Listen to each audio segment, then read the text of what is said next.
Good evening and welcome to RFL. I'm Richard French. We are end of a week here, a very long week with COVID spreading out of control, and just 61 days remaining in Trump's presidency. Biden, he will put his hand on the Bible and take the oath of office exactly 2 months from today.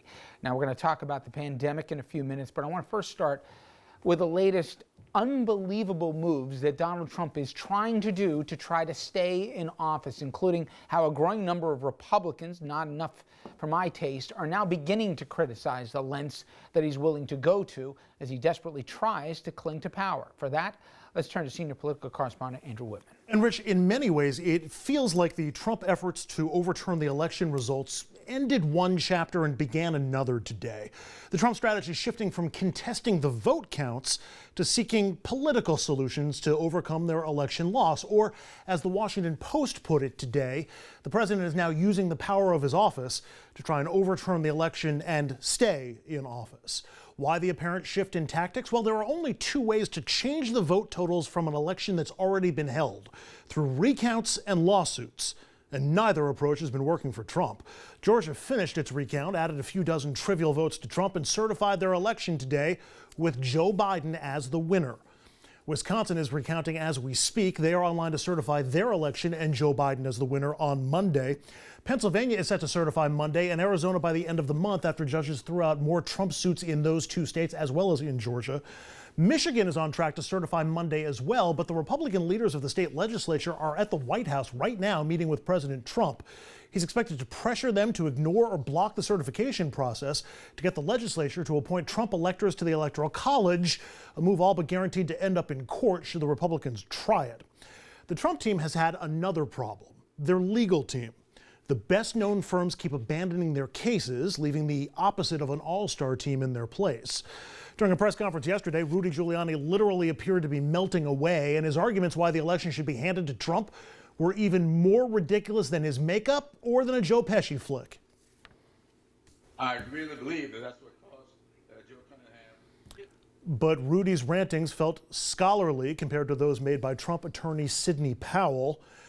She blamed Trump's loss on counting machines, the late Hugo Chavez in Venezuela, communists in general, George Soros, and of course, the Clinton Foundation. And her claims were flat out rejected by, well, you're not going to believe me, so let's roll the clip. What Powell was describing would amount to the single greatest crime in American history. Millions of votes stolen in a day. We took Sidney Powell seriously. We had no intention of fighting with her. We've always respected her work. We simply wanted to see the details, but she never sent us any evidence, despite a lot of requests, polite requests, not a page. When we kept pressing, she got angry and told us to stop contacting her. When you're blowing off Tucker Carlson, you've got problems. As for the reactions from the politicos, let's start with the only person acting like an actual president during all this. Joe Biden meeting today with Nancy Pelosi and Chuck Schumer as he does what he can to prepare ahead of January 20th. He's also ramping up his criticism of Trump ever so slightly.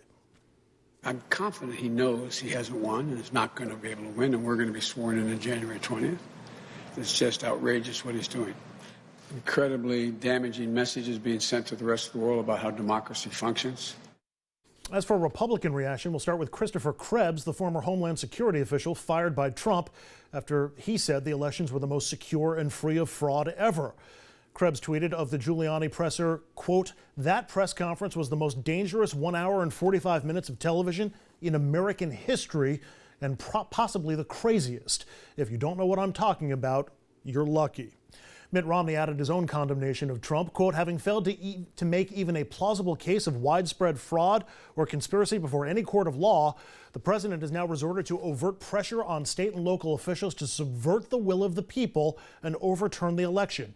It is difficult," he wrote, "to imagine a worse, more undemocratic action by a sitting American president." And Nebraska Republican Ben Sasse joined Romney saying, quote, "When Trump campaign lawyers have stood before courts under oath, they have repeatedly refused to actually allege grand fraud because there are legal consequences for lying to judges. President Trump lost Michigan by more than 100,000 votes," he wrote, "and the campaign and its allies have lost in or withdrawn from all 5 lawsuits in Michigan for being unable to produce any evidence."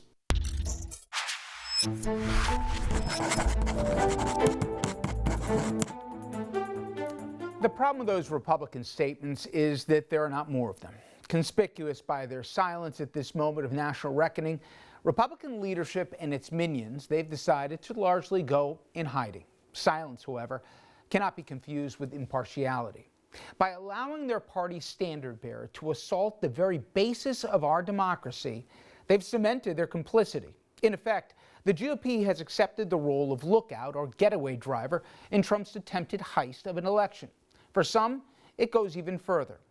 The senator, formerly known as Lindsey Graham, took it upon himself to call Republican state leaders from contested states, by the way, none South Carolina, and ask them to either throw out legitimately casted ballots or to even reconsider certifying the election. If he had any remaining decency, and I don't think he does, I'd ask him to consider the damage he's doing to the Republic. But like his boss, I know that's a pointless exercise. More Republicans instead argue behind the scenes, hey, what's the harm? Let's humor Trump. And somehow they excuse their cowardice or silence as simply delaying, they would argue, the inevitable. To that I'd ask them, open your eyes. What is the experiment that is America? This nation, it was built on the idea on freedom. We fled a monarchy, we set up a system of checks and balances, a representative government where we, the people, get to decide our leaders. In the last 2.5 weeks, I have seen a president and his enablers try to disenfranchise and suppress millions of votes. I've seen them try to steal an election by lying about fraud and trying to strong-arm civil servants into denying the public will. So far, our courts have followed the rule of law, and even fellow Republicans on the local level have refused to join the con. But my MIA president, who is hidden in his bedroom watching TV and tweeting while COVID cases explode coast to coast, is still doing real damage to the idea of a united states and the basic expectation of a free and fair election and a rational, peaceful transition of power. I want you to take a look at this week's poll. It comes from Monmouth University, and it asks the question one would think that would have bipartisan agreement as to whether we had a free and a fair election. Look at these numbers. 70% of Republican voters say Biden won only because of election fraud. Even though there is no evidence, despite canvassing and recounts, despite person poll watchers here from both parties, despite the unprecedented scrutiny, 70% of Republicans think Trump was cheated out of an election. Of course, it is all a lie, and it comes from an insecure man fearing a legacy of a loser and a soon-to-be private citizen who, by the way, is going to be facing a reckoning in the courts for criminality too long to count here. The damage, though, it will outlive the Donald because his party never held him to account for the past 4 years of abuse and indecency.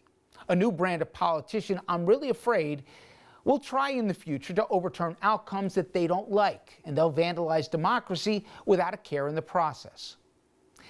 We have all grown used to the daily madness, and I'll be honest, summoning new outrage seemingly by the hour is unsustainable. But this inept, brazen coup playing out on live TV is somehow dismissed at our own peril. Not only is Trump marginalizing the Biden administration by not sharing critical information regarding our national security and COVID, but he's intentionally trying to break the norms that have governed this country. Now, one of our foremost historians, Michael Beschloss, he put this moment in American history in, I believe, chillingly accurate context. And I quote, "We have never seen anything like this before. This is a president abusing his very great powers to try and stay in office, even though it is obvious to everyone that he has been defeated in the polls. That is a prospect that terrified most of the founders." You know, in America, it's said that we love a winner. And while that's true, I think it ignores another reality. We love a good fight, a fair one, where at the end, after the two teams or fighters slugged it out, they inexplicably but honorably salute their opponent, or they do the handshake line. Honor and dignity were, throughout my life, ideals that we wanted our athletes to embody. You know, the jerk who blamed his missed shot on a phantom call or whined about the refs, they were always the loser. Remember when the Pistons fell short to the Michael Jordan-led Bulls? How Isaiah Thomas slinked off with his teammates in tow to the locker room just to avoid having to shake hands after losing fair and square? His career will be defined by that act of pettiness. You know, I think we can all agree with how I characterize winning and losing when it came to sports. But how do we expect our kids to handle themselves on the courts or the ball fields with respect for their opponents and the game itself? I think as parents, we all want the same thing. Be an adult. Be a person. Show yourself to have the dignity that hopefully we raise you as parents. But at the end, that's a game. We're talking about our very democracy that our forefathers bled and died for. People from around the world still, even after the last 4 years, they dream of one day becoming an American because of the promise that our unique freedom offers. It is still an amazing country. I won't want to live anywhere but here. But she is in danger. Some sit silent, hoping that the courts will make this crisis just disappear, while one man, indifferent to his destruction, lurches forward into more uncharted and dangerous territory. So I have one ask tonight. Republicans, decide, do you love your country or do you love Donald Trump more? When we come back, the very latest on the COVID outbreak, including more good news on the race for a vaccine.